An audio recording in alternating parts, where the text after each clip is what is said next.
말씀은 야고보서 1장 1절로 4절까지의 말씀입니다. 제가 가지고 있는 성경 신약성경 372쪽에 있습니다.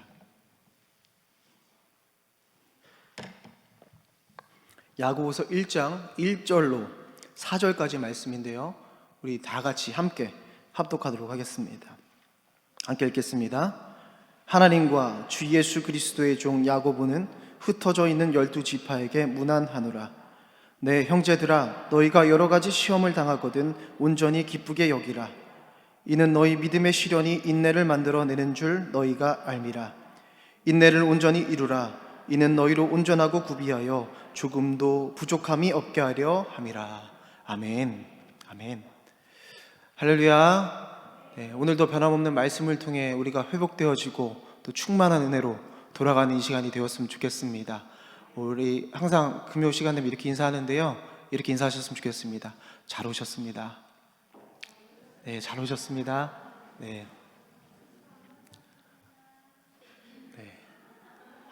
잘 오셨습니다.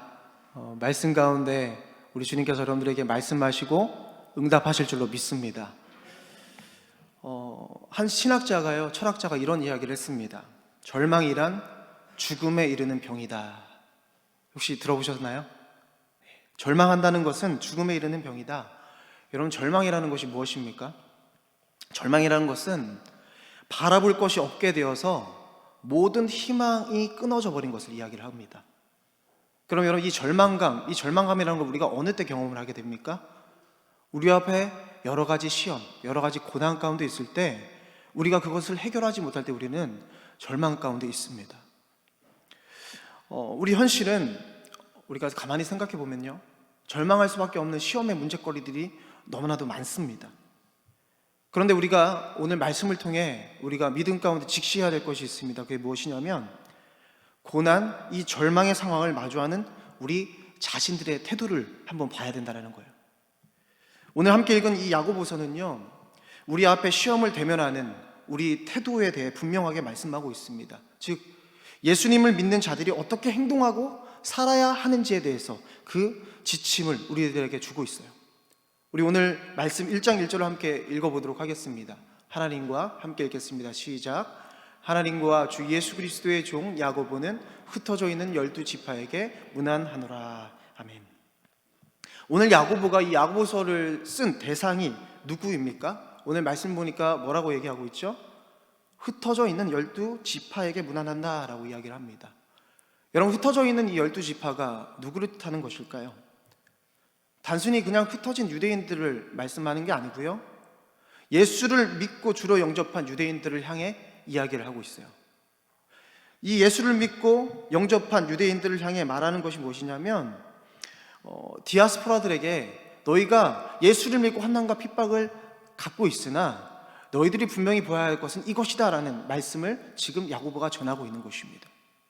그런데 우리가 더 깊게 생각해 본다면요, 당시 그 시대에 예수를 믿는 유대인들을 향한 그 대상으로만 생각하지 않고 이 시대를 살아가는 모든 성도들을 향한 말씀을 우리가 받아야 하는 것이에요.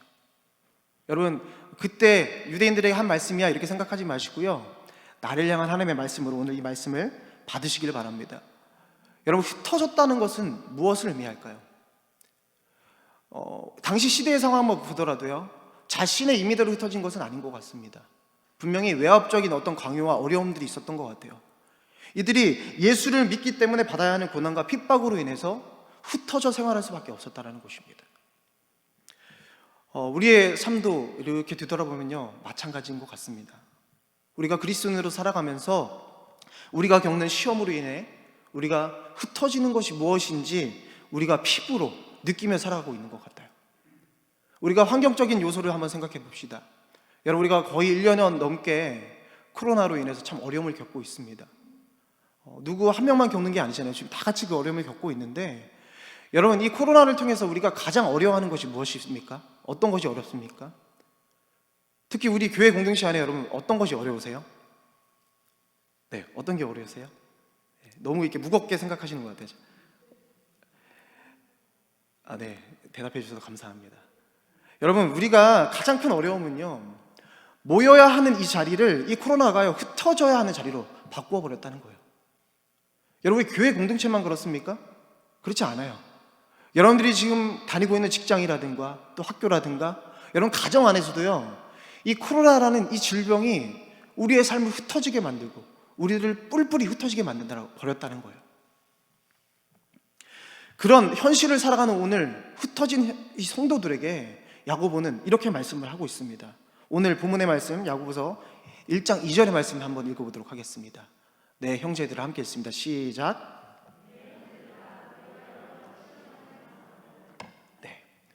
네, 형제들아, 너희가 여러 가지 시험을 당하거든. 너희들이 지금 여러 가지 시험을 당하고 있다는 거예요. 근데 이 여러 가지 시험이라는 것을 원어로 보니까요, 여러 가지 색깔이라는 의미를 가지고 있습니다. 한 목사님께서 이 시험에 대해서 이렇게 비유를 하시더라고요. 저 바닷가에 들락이는 이 파도를 한번 보십시오. 파도가 여러분 어때요? 올 때마다 파도가 다 똑같습니까? 그렇지 않죠. 작은 파도가 있고요, 큰 파도가 있고 또 엄청나게 큰 파도가 있습니다. 그러니까 우리 삶에 다가오는 이 시험이요, 마치 파도처럼 각 사람에게 여러 가지 모습으로 다가오게 된다는 거예요. 그래서 여러 가지 시험, 이것을 여러 가지 색깔이다라는 의미를 부여하고 있는 모습을 우리가 볼 수가 있어요. 이 시험이라는 것, 이걸 원어로 보면요, 페이라스모스라고 얘기를 하는데 두 가지 정도를 볼 수가 있어요.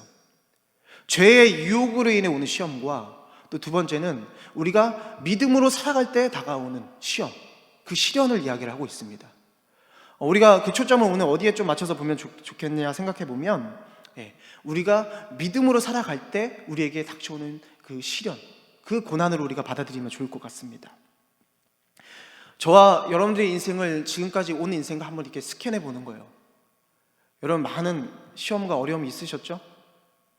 없으셨다면 얼마나 좋으셨겠어요. 많이 있었습니다. 그런데 여러분, 나를 한번 생각해 보세요. 그 시험과 어려움 가운데 어떻게 반응하며 사셨습니까? 어떻게 반응하셨어요? 아멘 주여, 감사합니다, 그렇게 생활하며 사셨습니까? 여러 가지 시험 속에서 우리들은, 여러분, 중요한 건 지금 이 자리에 앉아있다는 게 참 중요하죠.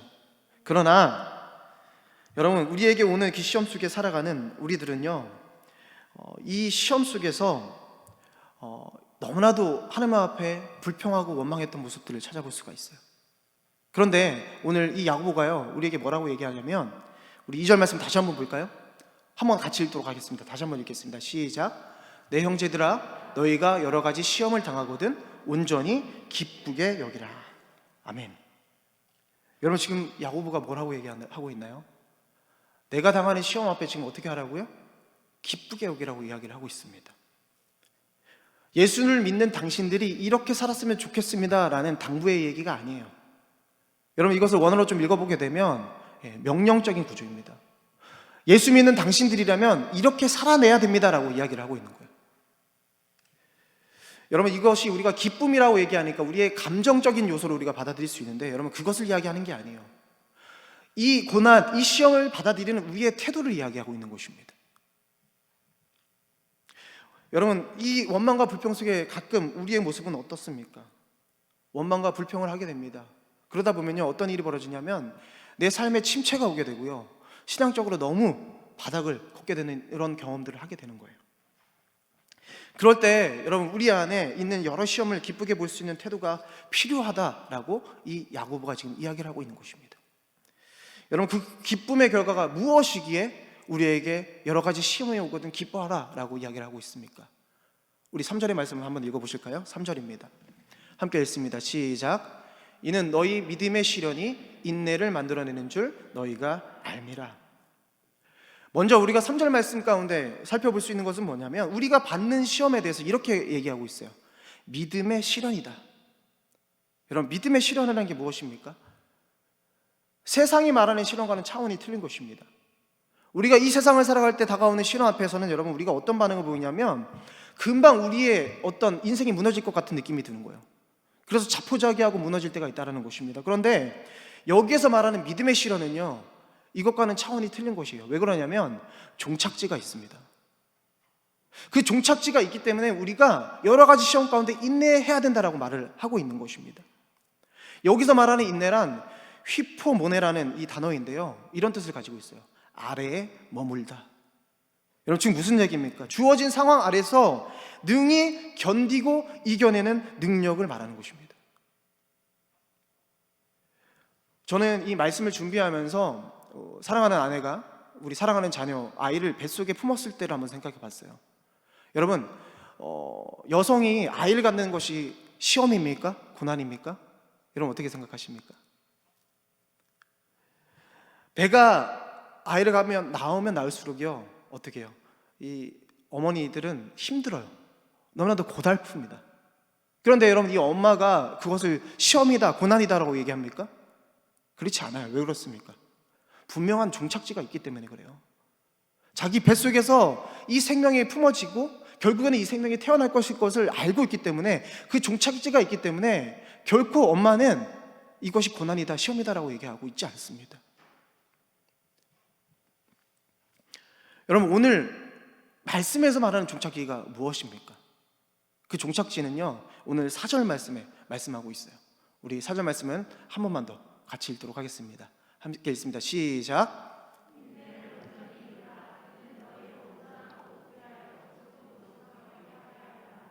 아멘.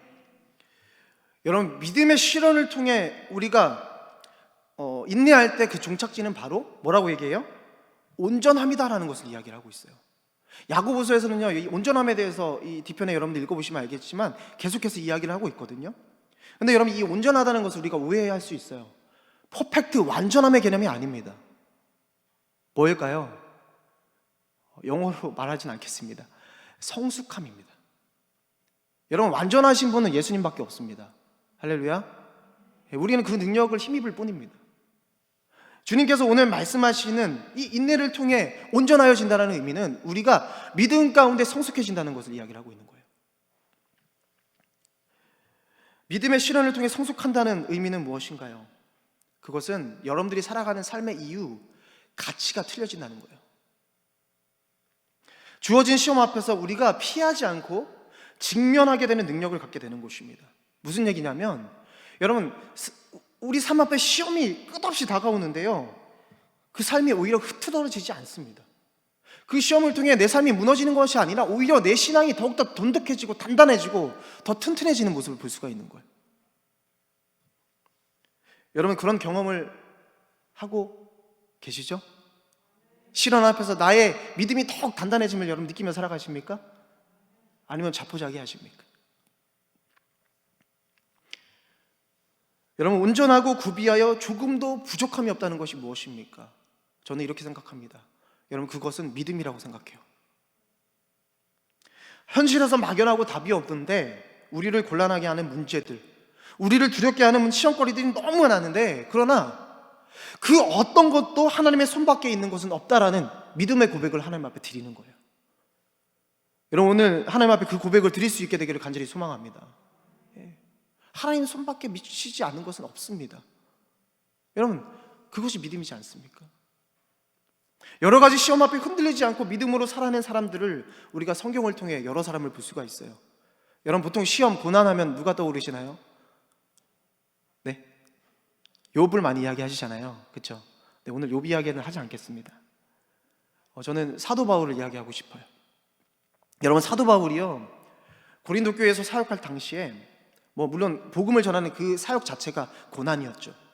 그런데 말도 안 되는 어려움을 겪었습니다. 여러 가지 시험이 있었습니다. 고린도후서 10장에 보면 사도 바울이 자신의 사도직을 변호하기 위해서 이렇게 고백을 해요. 우리의 싸우는 무기는 육신에 속한 것이 아니라 어떤 견고한 지도 무너뜨리는 하나님의 능력에 있다라는 이 복음의 확신을 가지고 사도 바울이 복음을 전하는 모습을 우리가 볼 수가 있습니다. 그런데 여러분 복음을 전하는 사명자로 살다가 보니까 외부적으로 그를 방해하는 요소들이 너무나도 많은 거예요. 마치 이 죽음이 다가올 수 있는 어떤 위협 속에서 살기도 했고요.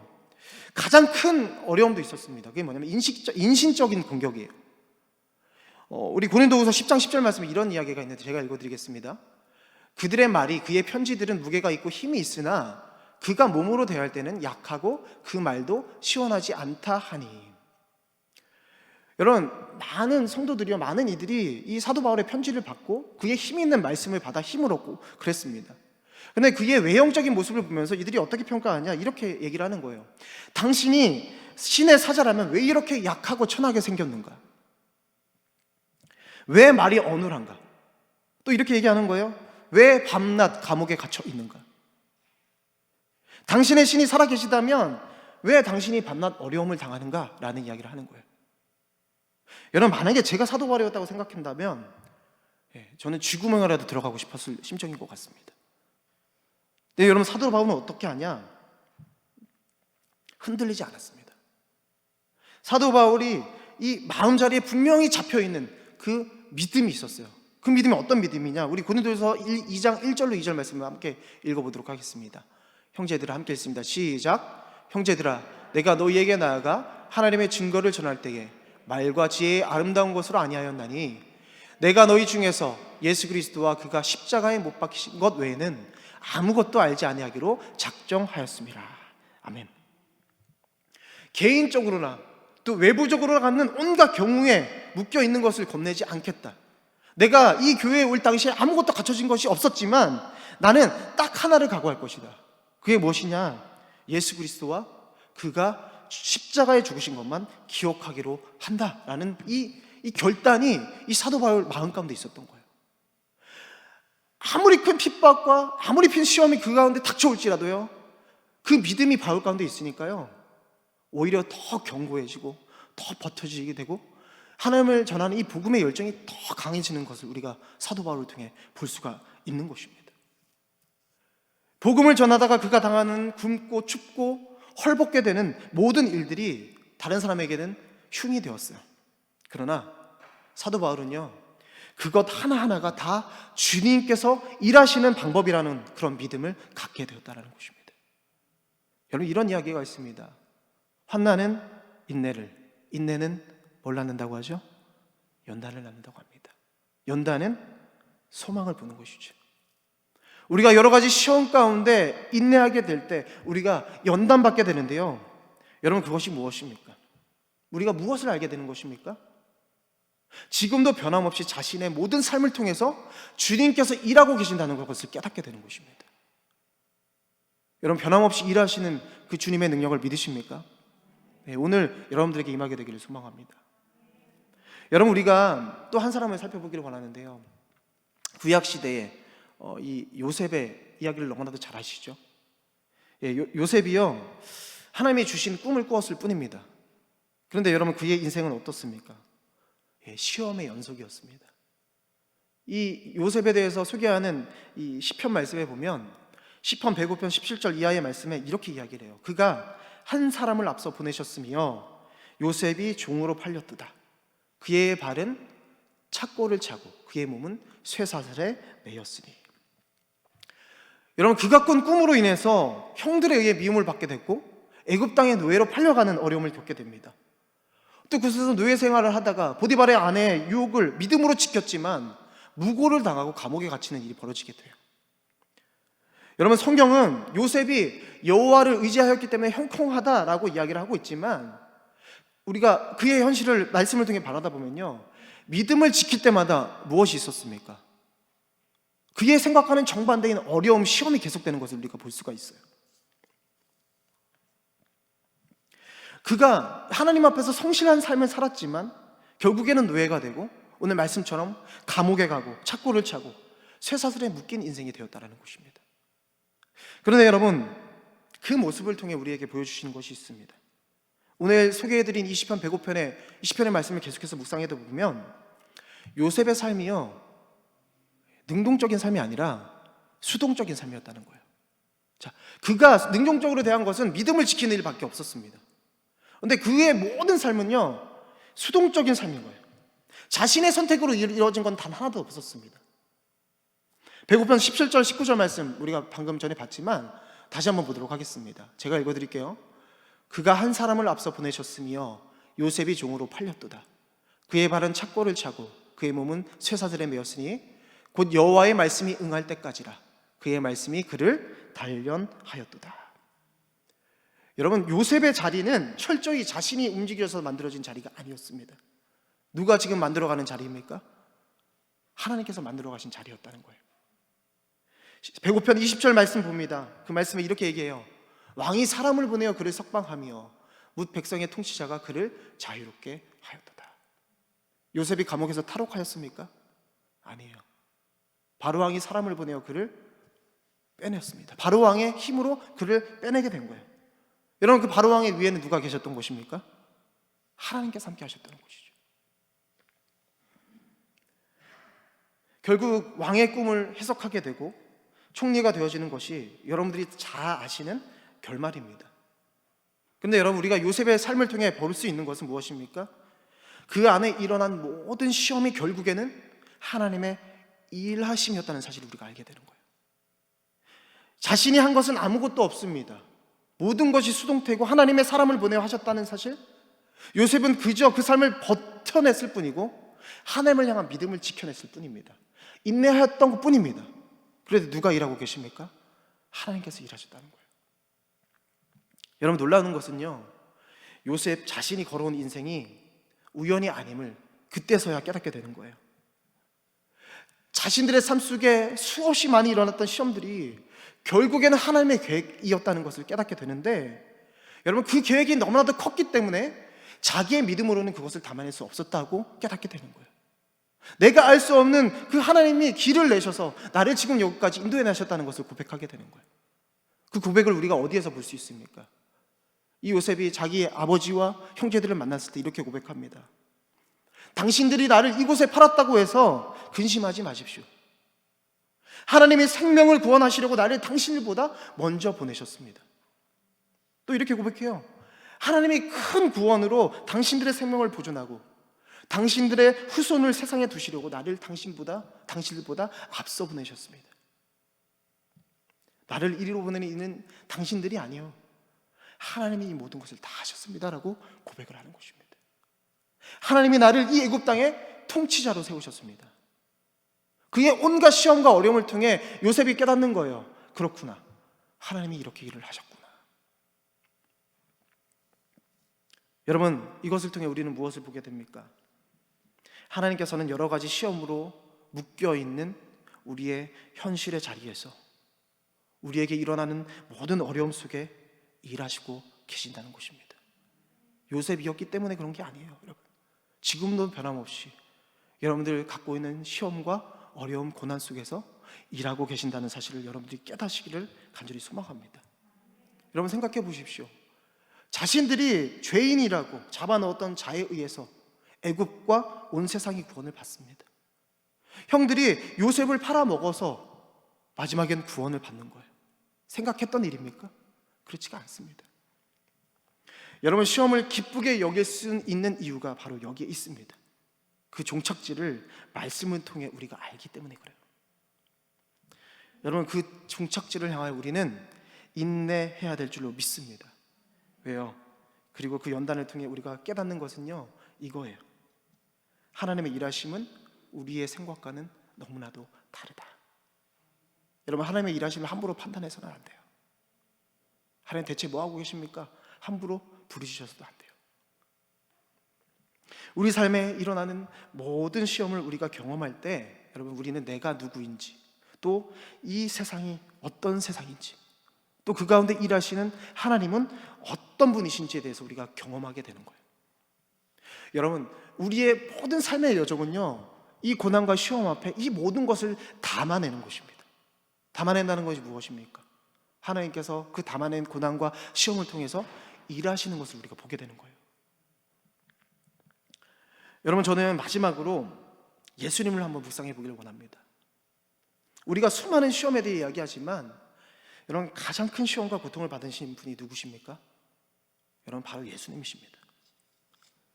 우리의 창조주가 되시며 우리의 구원자가 되시고 우리의 심판주가 되시는 그 주님께서 당신의 존재를 거부하고 불순종하고 기만하는 현실 가운데 직접 사람의 몸을 입고 내려오셨다는 사실이에요. 여러분들, 그렇게 내려오셔서 어떤 일을 감당하셨습니까? 우리와 같은 모습으로 마치 자신의 죄 때문에 죽는 것 같이 십자가에서 죽으셨다는 거예요. 히브리서 말씀을 보면요, 예수님의 부르짖음을 우리가 볼 수가 있거든요. 예수님이 우리와 똑같은 모습으로 이 땅 가운데 오셨기 때문에 예수님 또한 하나님 앞에 울며 부르짖는 모습을 우리가 볼 수가 있어요. 우리 히브리서 5장 7절로 9절 말씀입니다. 네. 우리 함께 읽어보도록 해요. 그는 육체에, 함께 읽겠습니다. 시작.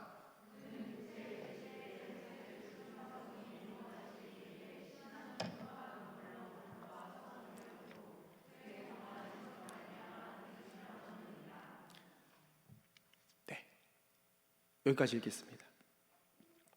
그러면서 뒤에 이렇게 얘기하거든요. 그가 아들이면서도 받으신 고난으로 순종함을 배워서 온전하게 되셨은즉 자기에게 순종하는 모든 자에게 영원한 구원의 근원이 되셨다라고 이야기하고 있습니다. 받지 않아도 될 시험을 직접 받으시고요, 그 시험을 인내하시사 결국에는 우리에게 구원의 은혜를 주셨다는 거예요. 시험이라는 버거움과 고통을 통해 우리의 살 길을 열어주신 그 예수님의 사랑을 우리가 보게 되는 것입니다. 굳이 여러분 받지 않아도 되는 시험은 아니겠습니까? 근데 우리를 위해 이 땅 가운데 오셔서 그 버거움과 고통을 받으셨다는 게 중요해요.